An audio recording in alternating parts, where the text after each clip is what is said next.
Peace and power. I am back. I am back, y'all. I am on chapter 11. No, chapter 13. The jailbird man. We just got finished with chapter 12, the fellatio man. So we are in 41 Shades of Men. And the chapters are very short. I'm gonna shut this curtain in a few minutes. Hold on. So we on chapter, and this is a chapter, baby. I'm gonna have a lot to say about this one. I ain't gonna lie. The story of my life.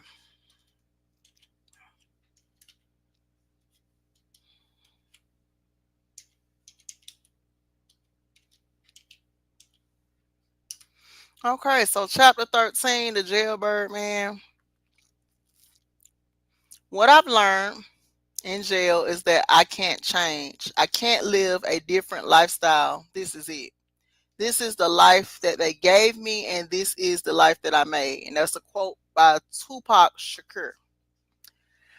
I know you have to know someone in jail. If you do not know someone personally who is in jail, you know someone who has you know someone who knows someone who is in jail. Through your own personal experiences or through someone else's, you know that jailbirds are desperate. Jailbirds are desperate for human contact, commissary money, ramen noodles, a place to stay when they get out, gang related protection, a pen pal, soap on a rope, a girlfriend with low self esteem that will marry him with 20 years left on his sentence, and conjugal visits. Because they need so much, especially a place to stay in conjugal visits, they will seek out vulnerable women to leech on to have all these needs met.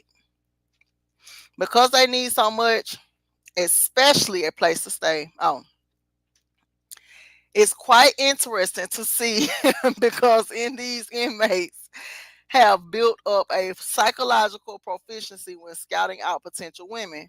Many of the guys are physically attractive. The more physically attractive, the more leverage they have on a vulnerable woman.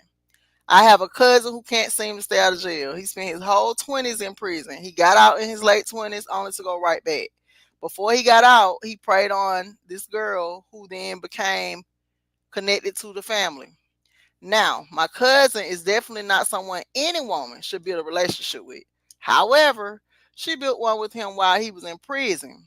She had a place to live, a decent job, and a very meek personality, a personality someone could easily get over on.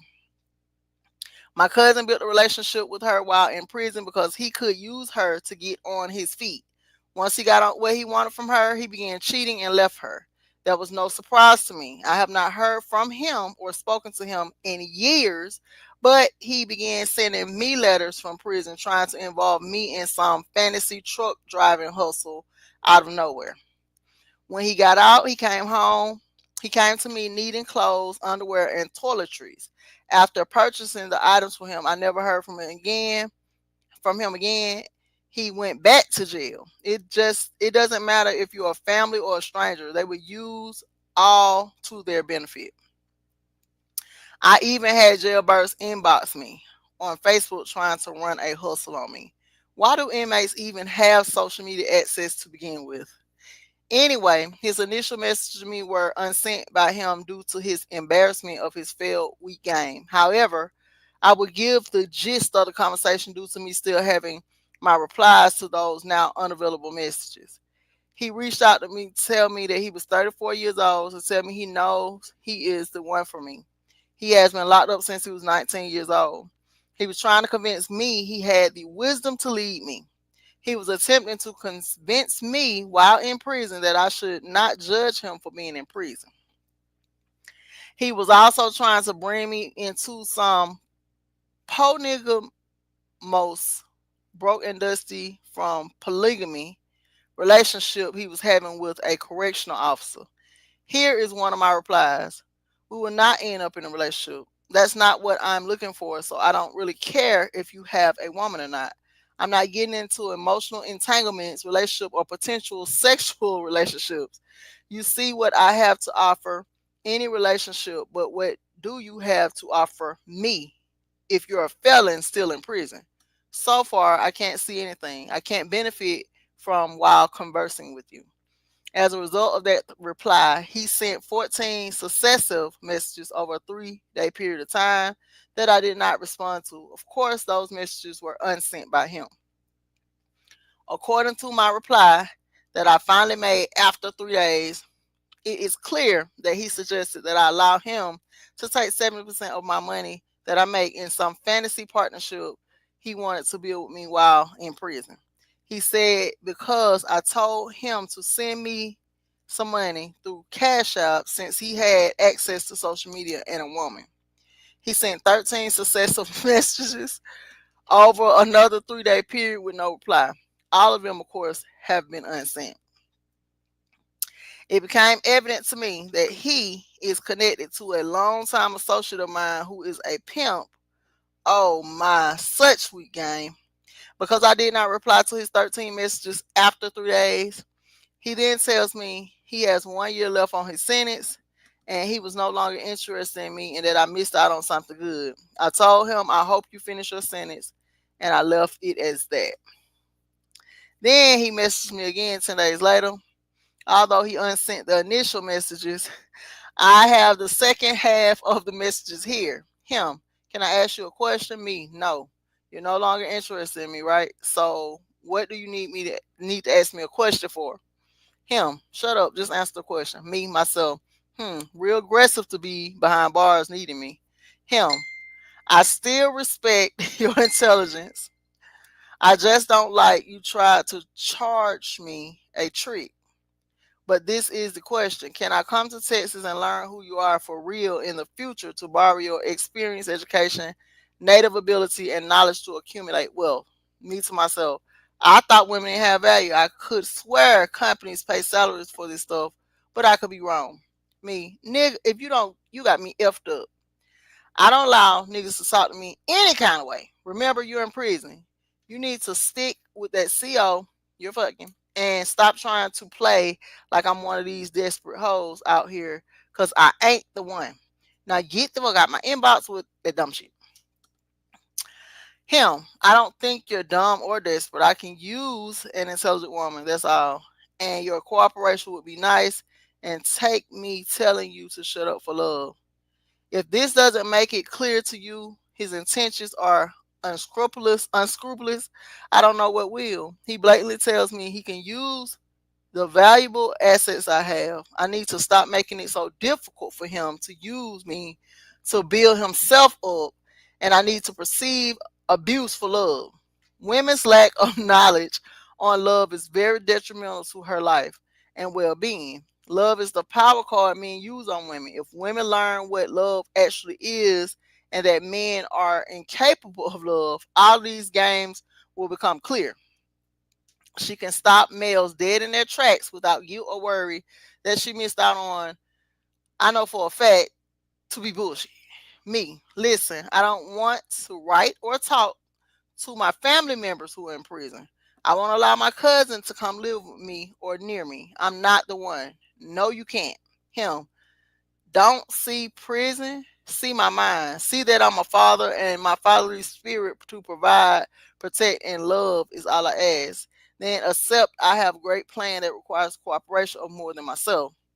If you can't see the pure game and cookie cutter hustle spoken by the majority of melanated males, you will never see it. Here, he wants you to ignore his reality and create a fantasy world for him to exist in that is supported by the illusion of God. He wants you to exist in a fantasy while he sucks you dry in reality, offering you nothing tangible. Provide, protect, and love, all from within prison walls. Laughable. Your free husbands and boyfriends run this same hustle on you every day. You can't see it because you're emotionally attached and are having sex with them. Therefore, you're blind to it. But you can see it clearly from a random dude in prison. Sex and emotion is what clouds your judgment with the males you believe you know. Me, not interested. You're in the wrong inbox. I don't do niggas in prison. Too many options in the outside world. I'm not desperate. Him, look, it's not about you being desperate. Goddamn. Get it through your thick as brain. It's about teamwork, make the dream work. Coming together, accomplishing a goal, and after that's done, you have a friend for life because you never know when you may need to call on a friend that do what your other friend may not do. Good night, lady. You can clearly see he needs me and not the other way around, and was frustrated because I put up too much resistance and was not easy for him. He let it be known that he wants to use me using a power card of love to get me to allow it. Then, after his goal is accomplished, I will have a friend for life, which is code for I won't need you anymore. And he was so frustrated that he got verbally aggressive. What do y'all think he would do in person? Now, hold on.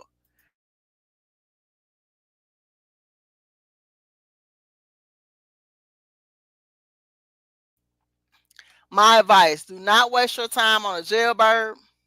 You are full of so much value that you and the world can benefit from that you shouldn't allow people to take tangible rewards from you in exchange for fantasies and temporary feelings. Listen to the everyday male who has nothing going for himself and see for yourself he sounds the exact same as his jailbird. Also, if every male is hollering these same lines, it becomes clear that you are taking a major gamble on investing into any of them because you can't determine if you're choosing to invest in one who will truly succeed and do right by you in the end based on the game. 41 Shades Men, the pursuit to subdue and use you 9.9 out of 10. You will lose by opting to invest in this bullshit game spoken by overwhelmingly majority of males. Invest in yourself and a sisterhood and you go much further in life. Okay, this was one of them ones that is close to home. I support this message, and I'm going to share my own personal story because we on a journey to healing.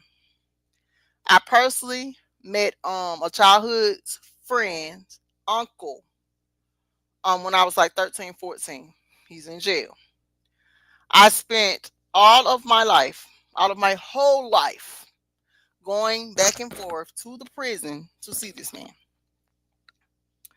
only for him to get out and parade around a broad that lives in a prison release town. So we know what that means. She's been the crutch for several people getting out.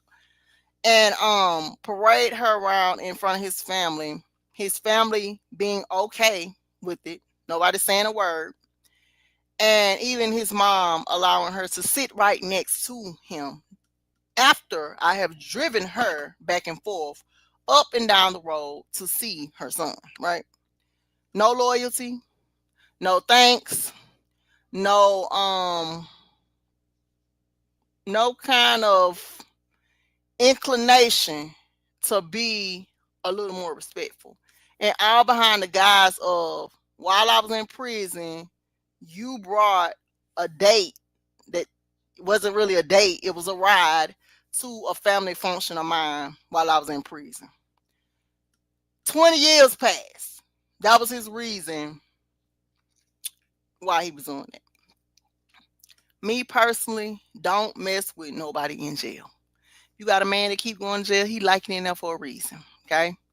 Also, same guy to this day is with another female that he benefits from. Like she said, they pop this game, they benefit from being connected to you. Every time I go home, no matter what, if I wanted to see him on a personal level, I can. If I just by happen to see him anywhere, he's ear to ear. We have chemistry, and everybody know that, right? I mean, you can feel it when we're in the same room. But just overall, there was so much emotional labor I poured into this relationship. He's like my best friend. And that was before I had boundaries and standards for my friends. Okay, okay. Um, just don't do it, ladies. Never have no loyalty. They loyal to them. And it just seems like all the energies shifted once I got married and was like, yeah, I can't really send money to you now because my husband ain't okay with it. But he still got visits. And so overall, if I could do it all again, I wouldn't have even got on the phone when she said my uncle's on the phone. Okay. I would not do that again. So much emotional labor and damage was attached to that connection. Secondly, I married someone fresh out of prison. I think I manifested this because I wanted the total opposite of what my best friend was. He said he didn't want to get married, he didn't want no kids, etc., etc. Okay. And so moved here, met my ex-husband. When you are dealing with somebody that has grew up in prison, you're going to do a lot of emotional labor. You're going to do a lot of physical labor, a lot of mental labor. It was draining mentally, spiritually, physically. On top of that, having a child, my beautiful son, and he's a provider, but the emotional fulfillment was not there. Um, the mental fulfillment was not there. So I was walking around for years at a time, empty on the inside, continuing to pour outwardly, but empty nonetheless because nobody was pouring into me. I advise on both ends, don't do it. Okay? Don't. Unless you like being, like she say, labor. Extreme labor, labor. Never got recognition for any of it. Never heard any appreciation. I still appreciate him to today and vocally tell him. Never said nothing. No thank yous, no appreciate yous, no you helped me to elevate. None of that. None of it. I'm going to stop talking about it before I get mad. I get mad all over again, okay? Neither, okay? Don't mess with nobody in jail. Their best interest is them. This goes for my best friend. And then don't mess with nobody fresh out of jail. Their best interest is them. Once my husband got up and going and his career was successful and all the sacrifices I made, baby, he started moving around. Moving around while I was waiting for some kind of pouring back into it at the house. So I don't advise this, okay? I'm going to get out of here. Peace.